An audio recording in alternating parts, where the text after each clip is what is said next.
जय बाबा स्वामी, जय आत्मेश्वर। हिमालय का समर्पण योग भाग 4 के 39वें दिवस में आपका स्वागत है। और हम हैं पृष्ठ क्रमांक 401 पर। गुरुदेव नवकार मंत्र के बारे में बताते हुए कहते हैं, इस मंत्र के साथ यह संकल्प है कि जो इसकी शरण में आएगा उसे उसके द्वारा किए गए पापों से भी और उसके द्वारा घटित हुए पापों से भी, यानी जो पाप कर्म उससे अनजाने में हुए हो उनसे भी उससे मुक्ति मिलेगी। लेकिन इसका अर्थ यह भी नहीं है कि फिर उसे पाप करने की आज़ादी मिल जाएगी। जीवन में आए हुए अनुभव से उसे सीखना चाहिए। पहले तो पाप अज्ञानतावश हो गए थे, गलत साथी दोस्तों के कारण हो गए थे। अब उन बुरी संगत से दूर रहना चाहिए। और अब ज्ञान को जाने पर आप जान गए हैं कि ये कर्म पाप कर्म है। इनसे मुक्ति पाना इतना आसान नहीं है और बड़ी कठिनाई से आपने अपने पाप कर्मों से मुक्ति पाई है। अब हम भविष्य में कभी पाप कर्म नहीं करेंगे, यह संकल्प साथ साथ लेना चाहिए। तो ही पाप कर्म से मुक्ति प्राप्त करने का कोई अर्थ होगा, क्योंकि बार बार वही गलती करना और बार बार क्षमा मांगना देव शक्तियों का दुरुपयोग है। हमें अपने आप को इससे बचाना चाहिए। इस प्रकार इस मंत्र से हमें पापों से भी मुक्ति मिलती है। प्रत्येक मनुष्य में कुछ गुण और दोष होते ही हैं। गुण रहित और दोष रहित मनुष्य इस धरती पर आया ही नहीं है। यानी ऐसा कोई भी मनुष्य नहीं है जिसमें कोई गुण न हो, और ऐसा कोई भी मनुष्य नहीं है जिसमें कोई दोष न हो। प्रत्येक मनुष्य में कोई ना कोई दोष होता ही है। सामान्य मनुष्य चालाक होता है। वह प्रायः अपने दोषों को छुपाता है क्योंकि वह सतर्क होता है। वह चाहता है मेरा यह दोष किसी के सामने न आए। बड़ी सतर्कता के साथ अपने दोषों को छुपाने का ही प्रयास करता है ताकि वह सामने वाले की नज़र में दोष रहित बना रहे। वह दोष रहित नहीं है, लेकिन सामने वाला उसे दोष रहित समझे। यह बुद्धि की सतर्कता के कारण ही संभव होता है। किंतु जीवंत गुरु वे मनुष्य होते हैं जो देह बुद्धि से परे आत्मिक स्तर पर होते हैं। उनमें बुद्धि की सतर्कता भी नहीं होती है। वे अपने दोषों को छुपाएंगे नहीं, क्योंकि दोष छुपाने के लिए बुद्धि की जो सजगता चाहिए वह उनमें नहीं होती। तो वे अपने दोष छुपाएंगे नहीं, तो जीवन में उनके दोष दिखेंगे। और शिष्य के लिए अपने गुरु के दोषों की तरफ ध्यान न देते हुए उनके भीतर से बहने वाली गुरु शक्तियों पर ध्यान केंद्रित करना कितना कठिन कार्य है। यह कार्य कठिन होने के कारण ही जीवंत गुरु को पहचानना कठिन होता है। लेकिन जिस शिष्य ने गुरु के शरीर के दोषों पर ध्यान न देते हुए भीतर से बहने वाली शक्तियों पर ध्यान देने वाला शिष्य जीवंत गुरु के पास अंत तक बना रहता है। कई बार तो गुरु शक्तियां गुरु के शरीर के माध्यम से शिष्य की भी परीक्षा लेती रहती है, और गुरु जानबूझकर अपने दोषों को ही अधिक उजागर करते हैं ताकि शिष्य अगर पक्का नहीं हो तो भाग ही जाए। गुरु ऐसा इसीलिए भी करते हैं ताकि जिसका शरीर गुरु शक्तियां एकत्र कर रहा है वह शिष्य उन शक्तियों को संभालने के लायक बने, और जो शिष्य संभालने के लायक ही नहीं हो उसे वे शक्तियां मिले ही नहीं। गुरु को अपना प्रभाव कहीं नहीं डालना पड़ता है, और न वे किसी पर भी प्रभाव डालना चाहते हैं, क्योंकि उन्हें किसी से कुछ भी आशा नहीं होती है। वे तो अपनी ही मस्ती में मस्त रहते हैं। उनका ध्यान बाहरी प्रदर्शन पर नहीं होता, उनका ध्यान सदा भीतर की ओर होता है। गुरु का शरीर जो परमात्मा की शक्तियों का जीवंत माध्यम है, वह भी दोष मुक्त नहीं है। जब शरीर धारण किया तो शरीर के साथ मल मूत्र तो होगा ही। ठीक इसी प्रकार से शरीर आया तो शरीर के दोष भी आएंगे ही। बिना दोष का शरीर न तो कभी हुआ है और न कभी होगा। यही कारण है कि जीवंत गुरु के जीवन काल में उन्हें कम ही लोग पहचान पाते हैं। जिस प्रकार से दोष रहित शरीर नहीं होता है, ठीक इसी प्रकार से बिना गुण का शरीर भी नहीं होता है। प्रत्येक शरीर में परमात्मा ने कोई न कोई गुण दिया ही है, बस वह गुण हमें पहचानते आना चाहिए। किसी के गुणों का विकास भी तभी होता है जब कोई सकारात्मक और गुणपूर्ण शक्तियां उस पर दृष्टि डालती है। उसके बाद ही उसके भीतर के गुणों का विकास होता है। यह मंत्र मनुष्य के गुणों को भी विकसित करता है। गुरु शक्तियों की विशेषता होती है, वे सदैव मनुष्य के भीतर छुपे हुए गुणों को पहचानती है और उन गुणों पर अपनी कृपा रखते हुए उन गुणों को ही इतना विकसित करती है कि मनुष्य के उन गुणों के आगे मनुष्य के दोष गौण हो जाते हैं। गुरु शक्तियों का स्वभाव ही होता है मनुष्य के भीतर के गुणों को पहचानना और उन्हें विकसित करना। इसीलिए मनुष्य जब किसी गुरु शक्ति के सानिध्य में जाता है तो उसके भीतर के गुणों का धीरे धीरे विकास होने लग जाता है और गुणों का इतना विकास होता है कि लोग उसके दोषों को उतना महत्व नहीं देते हैं। वास्तव में गुण होना शरीर की अपनी एक सकारात्मक विशेषता है, लेकिन वह विशेषता तब अधिक विकसित होती है जब उसे सकारात्मक लोगों की सामूहिक शक्ति प्राप्त हो। और गुरु के पास सकारात्मक शक्तियों की बड़ी सामूहिकता होती है। उसी के कारण हमारी आत्मा का प्रभाव बढ़ जाता है और जब आत्मा का प्रभाव बढ़ता है तो मनुष्य के सकारात्मक गुणों का भी प्रभाव बढ़ेगा। इस प्रकार से अगर हम गुरु शक्तियों के किसी भी माध्यम से जुड़ेंगे तो हमारा सकारात्मक गुण भाव बढ़ेगा ही। फिर वे गुरु शक्तियाँ मंत्र के माध्यम से प्राप्त हो या मूर्ति के माध्यम से, अनुभूति के माध्यम से प्राप्त हो या जीवंत गुरु के माध्यम से, किसी भी माध्यम से हो। माध्यम तो अलग अलग हो सकते हैं पर परिणाम तो समान ही होता है, एक सा होता है। वह परिणाम है मनुष्य के सकारात्मक गुणों का विकास, और वह होता ही है। इस मंत्र के माध्यम से आत्मा को आनंद प्राप्त होता है, शक्ति मिलती है, आत्मा और सशक्त हो जाती है। सशक्त आत्मा का प्रभाव सकारात्मक गुण धर्मों पर पड़ता ही है, लेकिन उसके लिए आवश्यक है कि उसे वैसा प्रसन्नता का वातावरण प्राप्त हो। प्रत्येक मनुष्य में आत्मा का अस्तित्व होता है। आत्मा के अस्तित्व के बिना तो मनुष्य एक मृत शरीर ही है। लेकिन कितने लोग हैं जो सही अर्थ में जितना जानना चाहिए उतना अपनी आत्मा के बारे में जान पाते हैं? कितने लोग समझ पाते हैं इस शरीर को तो मैंने वस्त्र के समान इस जन्म में धारण किया है, मैं शरीर नहीं हूँ। यह शरीर अलग है और आत्मा के रूप में मैं अलग हूँ। मैं जो भौतिक जगत की सुख सुविधाएं दे रहा हूँ ये मेरे शरीर को दे रहा हूँ। इससे आत्मा को कोई सुख नहीं मिल रहा है। जो सुख वह शरीर अनुभव कर रहा है वह आत्मा का सुख नहीं है, और शरीर के सुख से आत्मा सुखी नहीं होती है। शरीर का सुख अलग है और आत्मा का सुख अलग है। मैं प्रथम अपनी आत्मा के अस्तित्व को ही स्वीकार करता हूँ तो मुझे एक आत्म सुख मिलता है। कई लोगों को तो यह ज्ञान जीवन भर नहीं होता और वे शरीर को ही प्रधानता देते रहते हैं, और आत्मा का अस्तित्व तब समझ में आता है जब आत्मा शरीर को छोड़ देती है। जो नाम किसी भी मनुष्य को दिया जाता है वास्तव में वह उसकी आत्मा को ही दिया जाता है, शरीर को नहीं। जैसे एक बच्चे को उसके माता पिता ने नाम दिया रामू, तो वह उसकी आत्मा को ही संबोधित करने के लिए होता है, क्योंकि रामू के मर जाने पर रामू के शरीर को कोई रामू नहीं कहता। बाद में कहते हैं यह रामू का मृत शरीर है, यानी रामू नाम उन्होंने रामू की आत्मा को ही दिया था, रामू के शरीर को ही दिया था।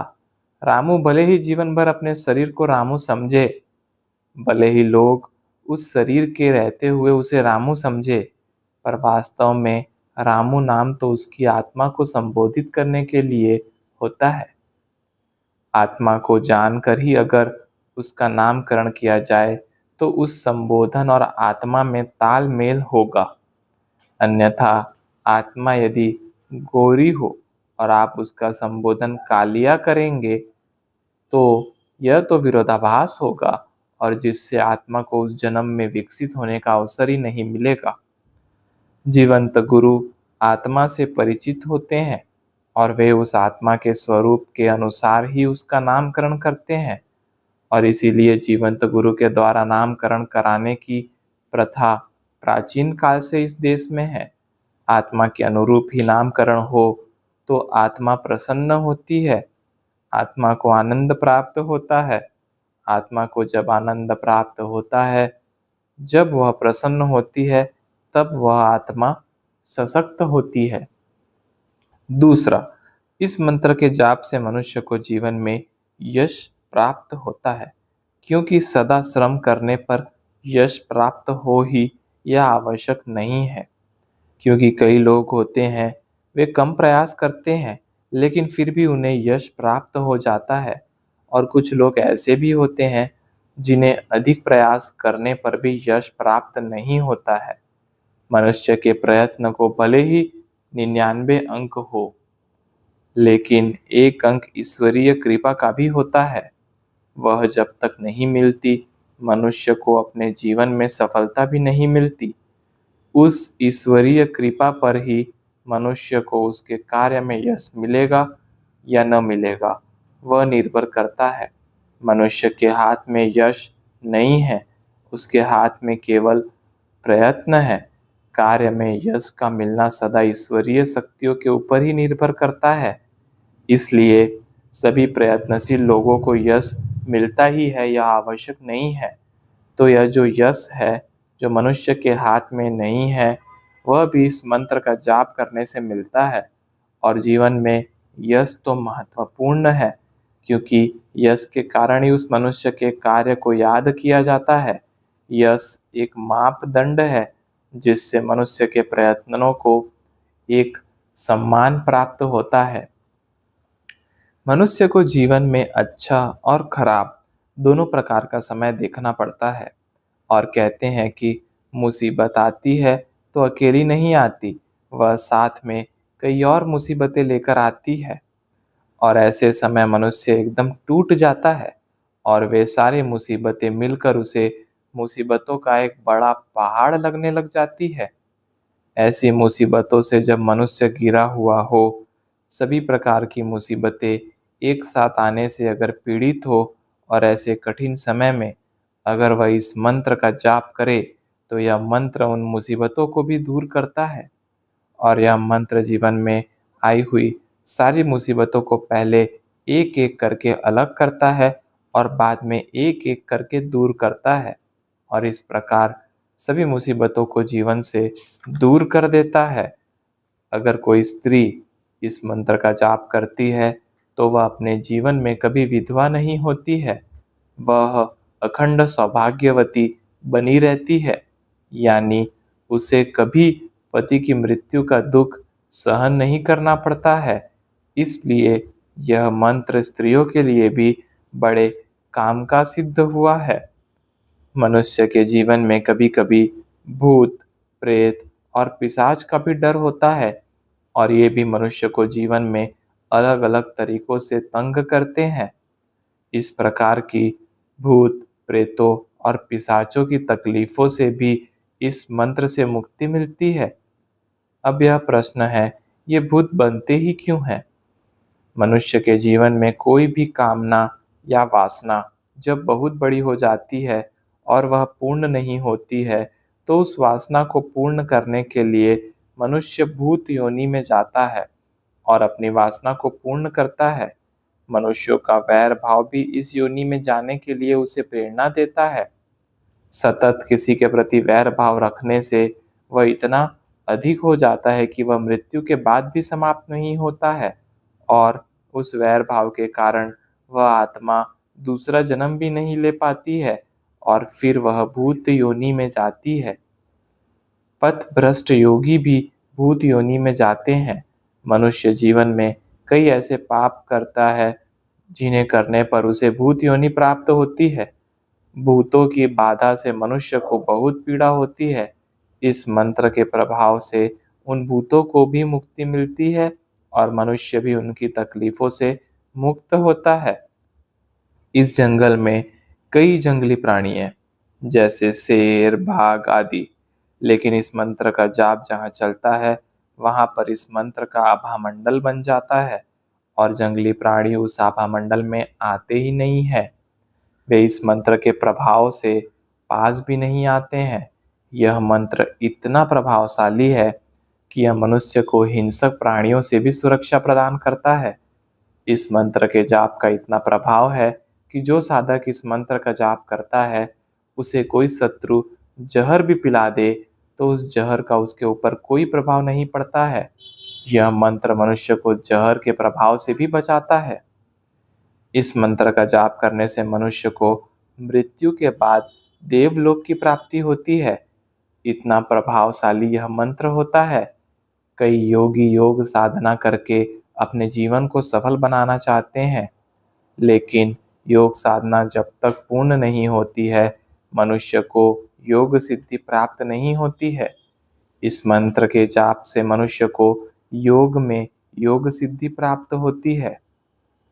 मनुष्य इसका जाप करके अगर भोजन करे तो मनुष्य को उस भोजन से तेज प्राप्त होता है। यह तेज मनुष्य को जीवन भर भय मुक्त रखता है। मनुष्य को फिर किसी भी प्रकार का भय नहीं लगता है। इस मंत्र के जाप से जीवन में धन संपत्ति मिलती है, लक्ष्मी जैसी भाग्यशाली स्त्री मिलती है। मनुष्य अपने पूर्व जन्मों के पापों से मुक्त होता है। इस मंत्र के जाप से चित्त शुद्ध होता है, पवित्र होता है। इसका सतत जाप करने से तीर्थकरों को आशीर्वाद मिलते हैं। सतत इस मंत्र का जाप करने से मोक्ष की स्थिति मिलती है। यह मोक्ष की स्थिति मिल जाने पर इस मंत्र का नाद साधक को शरीर के भीतर से ही सुनाई आना प्रारंभ हो जाता है। इस प्रकार से मनुष्य का संपूर्ण कल्याण करने वाला यह मंत्र है। 8 करोड़ जाप करने पर मोक्ष की स्थिति मुझे प्राप्त हुई है, यह मेरा अनुभव है, क्योंकि इसके बाद अब मंत्र जाप भीतर से ही होने लग गया है, करना नहीं पड़ता है। मनुष्य के जीवन पर नवकार मंत्र का प्रभाव क्या पड़ता है और उस मंत्र से मनुष्य को क्या लाभ होते हैं, यह मुझे विस्तृत रूप से बताने के लिए मैंने डॉक्टर बाबा का हृदय से आभार व्यक्त किया। डॉक्टर बाबा ने आगे बताना प्रारंभ किया। सद्गुरु की शक्ति उनके नाम में होती है, इसलिए भारतीय संस्कृति में नाम को अधिक महत्व दिया गया है। सद्गुरु जो साधना करते हैं, उससे उनके आसपास एक आभा मंडल बन जाता है और ऐसा ही आभा मंडल हम अगर संपूर्ण श्रद्धा और विश्वास से उनका नाम भी ले तो हमारे आसपास भी निर्मित हो जाता है, क्योंकि सद्गुरु के नाम के कारण हम उनकी शक्तियों से जुड़ते हैं, जो शक्तियाँ सद्गुरु की आत्मा की होती है। नाम सदा आत्मा का ही होता है। शरीर तो खोल है, शरीर तो आत्मा का आवरण है। हम सद्गुरु का हृदय से श्रद्धा से नाम लेते हैं तो वह सद्गुरु के शरीर रूपी खोल का नहीं लेते हैं, वह उसके भीतर स्थित उसकी आत्मा का होता है और आत्मा की गुरु शक्तियों का संरक्षण हमें अनायास ही प्राप्त हो जाता है। सद्गुरु के शरीर से बड़ा उनका सूक्ष्म शरीर होता है, जो गुरु शक्तियों से निर्मित होता है। वह शरीर कभी भी नष्ट नहीं होता है और उस शरीर से भी कभी भी कहीं भी संपर्क किया जा सकता है। इन गुरु शक्तियों के कारण ही सद्गुरु का शरीर सद्गुरु कहलाता है, लेकिन वास्तव में सद्गुरु का शरीर सद्गुरु नहीं होता है। सद्गुरु का शरीर तो गुरु शक्तियों का खोल होता है। सद्गुरु का शरीर तो उन गुरु शक्तियों का माध्यम मात्र होता है और सद्गुरु भी अपने शरीर को माध्यम ही मानते हैं, क्योंकि उनकी दृष्टि से देखा जाए जो दिखता है वह माध्यम ही है और जो अनुभव होती है वे गुरु शक्तियाँ ही है। सामान्य मनुष्य माध्यम के बिना सरलता से गुरु शक्तियों तक नहीं पहुंच सकता है, इसलिए सामान्य मनुष्य माध्यम का सहारा लेता है। जो शिष्य माध्यम के बिना अंतर्मन से ही गुरु शक्तियों तक पहुंच सकता है, उसके लिए सद्गुरु रूपी माध्यम आवश्यक नहीं होता है। वह सद्गुरु के केवल नाम के माध्यम से उन गुरु शक्तियों तक सीधा पहुंच जाता है। इसीलिए नाम का मार्ग सीधा है, लेकिन उसके लिए शुद्ध चित्त, संपूर्ण विश्वास और श्रद्धा की आवश्यकता होती है। जय बाबा स्वामी, जय आत्मेश्वर।